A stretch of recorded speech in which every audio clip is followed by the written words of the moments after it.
And this guy here, Sergey Yakimenko, I think he's like one of the top dogs over there. He did a report on the Overwatch League and its viewership in 2020. And as I said, this came out at the start of the month, right? So, this year was marked by the transition of Overwatch League broadcasts over to YouTube. Simultaneously, the championship was hit by the coronavirus pandemic and resulting problems. We will tell you how all of this has influenced the results of the competition's third season. Earlier this year, Activision Blizzard announced that its esports competition was to undergo a big transition. From that moment on, the competitions in the company's disciplines had all their broadcasts moved to YouTube. This has greatly influenced the championship's view count. Meanwhile, there was a need to quickly rearrange the event for it to correspond to the COVID-19 pandemic guidelines. For Overwatch League, this meant the need to cancel the mid-season tournament, with the matches of the regular part switching to the online format. The worldwide epidemic situation has subsequently caused the organisers to make a decision for switching the playoffs to the online format as well, which is all fair enough, all makes sense. What about the championship itself? For starters, the indicators of its regular part weren't that great. The most popular matches of the group stage took place at the start of the league's 2020 season. Indeed, this is true of every season of Overwatch League. Their highest viewership typically comes on the first day of the first broadcast. It's all downhill until playoffs, where they get a spike that is just below the previous peak on day one. That's been the pathology, the pattern of every other season of the Overwatch League to date. It's just that now the scales are fucked up.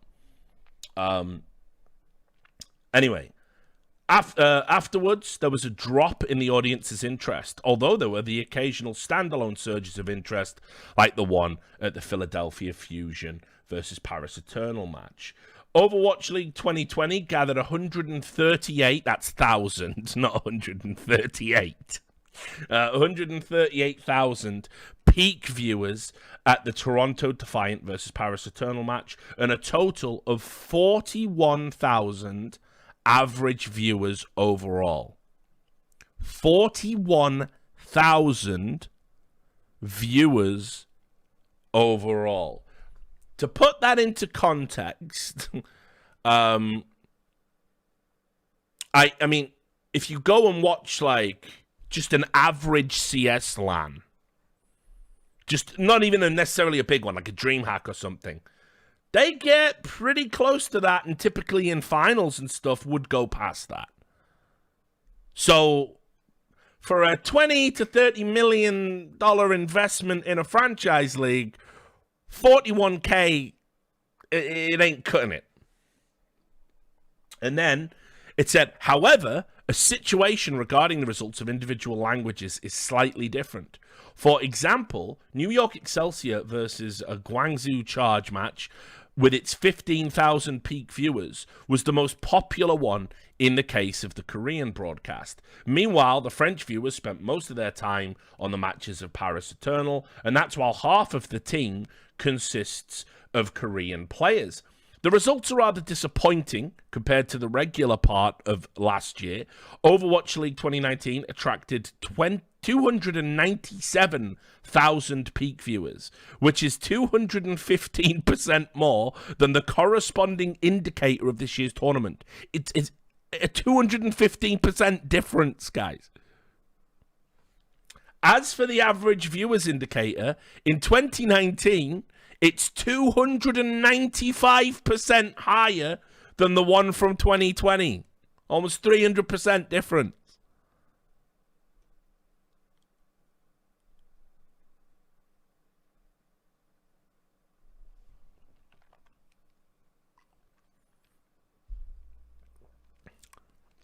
Compared to the previous season, the results of the Overwatch League 2020 were much more disappointing. As an example, this year's hours watched indicator of the English language broadcast was 77% lower than before. And keep in mind, one of the things they did, one of the reasons why they kept pushing the hours watched metric and saying, no, everything's fine. Look, the reason they did that is more teams, more games, more hours, right? You understand? I mean, hopefully I'm not losing you here with my, high-level mathematical talk, right? So that was why they were pushing it. Now, I'll say, obviously, coronavirus is saying, they've had to do some jiggery-pokery with the schedule. But, yeah, I skipped that paragraph on purpose, Eric. It's all good. Don't worry. There's a design to what I'm doing. It's just irrelevant information. I'm not reading the whole thing. I'm just going to where the numbers are. Thanks, though. It's good. I'm glad you're engaged. So, it's not just affecting the English language broadcast either, because it's 72% lower in Korea. And keep in mind, as we keep talking about, Korea was like the big area that, Kaplan and all the boys were really pandering to. You know what? We love you guys at Korea. They really wanted it to have a lot of presence there. They let it be used in political advertising campaigns over there. They were like, oh, look, we're the #1 game in PC Bang World. We've overtook League of Legends. Yeah, that lasted about 2 weeks. And now you're below FIFA.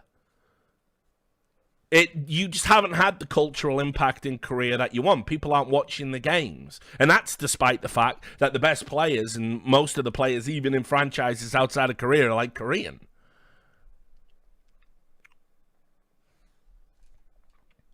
Also worth mentioning, and this is just an aside, Blizzard completely got rid of the Russian and Portuguese language streams and didn't make an official announcement that they were doing that. In fact, it was up to the businesses themselves that did their stream, white labeled, to come out and go, yeah, they just haven't given us the contract. We're just not doing it, I guess. So, really cool Activision Blizzard to do that. And then, everything that we know so far suggests the decision to switch to a new platform has impacted on the competition's popularity in a quite negative, I love this. Oh, this does give me sustenance. I just love the way that for no reason they've highlighted the word negative. I just love that. Like, why have you done that? Esports charts. But I just love it. So yeah, it's impacted the competition's popularity in a quite negative way. It's like, it's so clinical and polite. It's like a British doctor.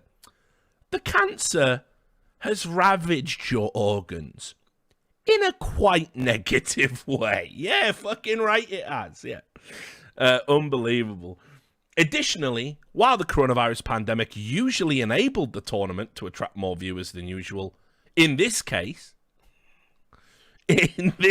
one case, it had a negative impact. How can that be?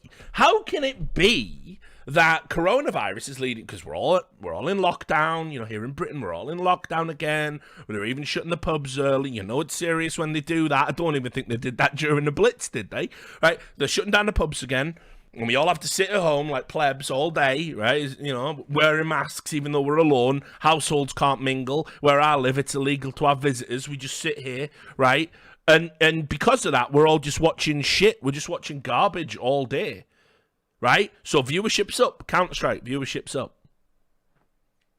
Valorant, viewership starting to spike, going up. Last major Valorant tournament, 170,000, 180,000 peak viewership. Right? It's all esports viewership shooting up, but for some reason, bomberclots over in the Overwatch League, it just doesn't work like that for some reason. It's just weird. It's just one of those things, I guess. It's for some strange reason that we just can't figure out, and I guess we'll never be able to figure it out, guys. We'll never be able to figure out why viewership would be down.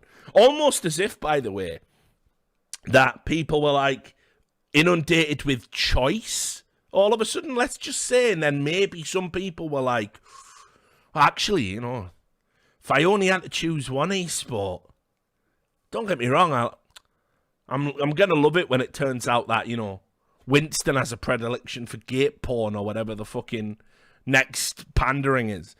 But or actually Winston was a furry the whole time, like whatever bullshit Blizzard are going to throw at you narratively. Like, but maybe people just actually don't like watching it anymore. Maybe people have been like, yeah, look, I gave this a try. I just gave it a try. And this just is shit. And I'm going to go watch something else.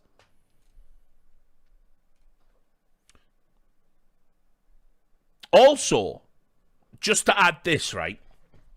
And this is where I'll wrap up talking about Overwatch, because I don't want to make you all sick down the front of your t-shirts. Like, Richard, stop, mate. So, yeah, I won't do it to you. But I don't know if you remember, there was a thread. There was a thread on like the front page of the competitive Overwatch subreddit. I think I showed it to you in a previous stream. And it basically said, like, hey guys, it's not all doom and gloom. Look at this. And it was like a report, like a news report saying, yep, all of the Chinese teams, the expansion into China, the Chinese franchises, right, has led to this surge in popularity. All the Chinese viewers are tuning in, loving it. And it was sort of like people were going, I mean, I think the numbers are wrong, but yes, expanding into China will only boost our numbers. The future for the Overwatch League is bright. I don't think the game's had the cultural impact in China you really hoped it would. Because the representatives of China have turned out to be the championship's most unpopular teams. All the spots at the bottom of the ranking in terms of popularity for viewership went to Shanghai Dragons, Chengdu Hunters, Guangzhou Charge, and Hangzhou Spark. So the Chinese fans aren't tuning in to watch the Chinese teams play the Chinese games, and no one else is watching because, you know, you made it, remember, we made it regional, right? Regional esports can work. Regional is the future. No, it's the past, mate. It's regressive as fuck. We did it 10, 12 years ago. It was shit then. It's the future, you see, because if you create regional pride, then everyone will go to the team and then we will fill stadium. Oh, people can't go outside because of a deadly pandemic. So it would have been better if we just hadn't have done regional. And fucking idiots. Absolute idiots. If your master plan isn't fucking pandemic proof, it's probably not that good, is it? Ridiculous.